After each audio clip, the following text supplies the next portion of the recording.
তো এই গাঁথনির জয়েনই হচ্ছে কি আপনার মেন।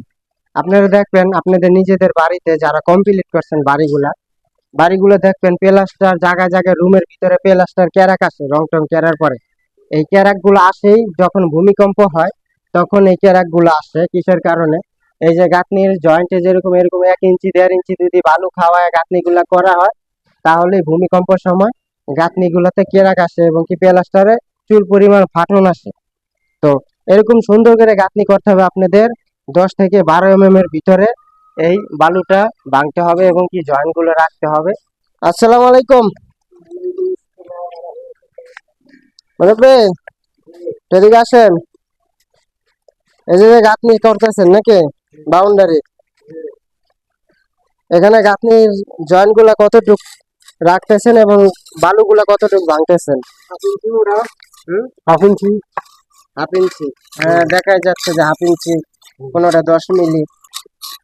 তো এই যে যে আপনার কাজের কোয়ালিটি ভালো। হ্যাঁ, কত বছর ধরে এই ডিপার্টমেন্টে কাজ করতেছেন রাজের কাম? 15-20 বছর। 15-20 বছর।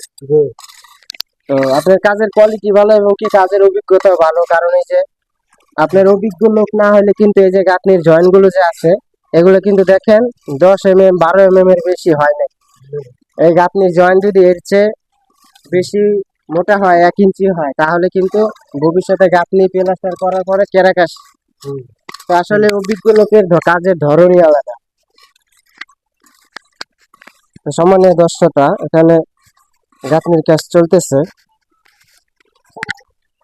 এই যে যে গাঁথনিগুলো আছে, এই গাঁথনিগুলো দেখা গেছে আপনাদের বাড়িতে যদি 10 mm এর থেকে 12 mm এর বেশি হয়, এই গাঁথনির বালুগুলা যে ভাঙ্গা হয় ইটের জয়েন্টে, এই জয়েন্টে এবং কি নিচে, এগুলা যদি দেখা গেছে 10 mm থেকে 12 mm এর বেশি হয় বালু ভাঙ্গা, তাহলে কিন্তু ভবিষ্যতে আপনাদের বাড়ির ক্ষতি হবে।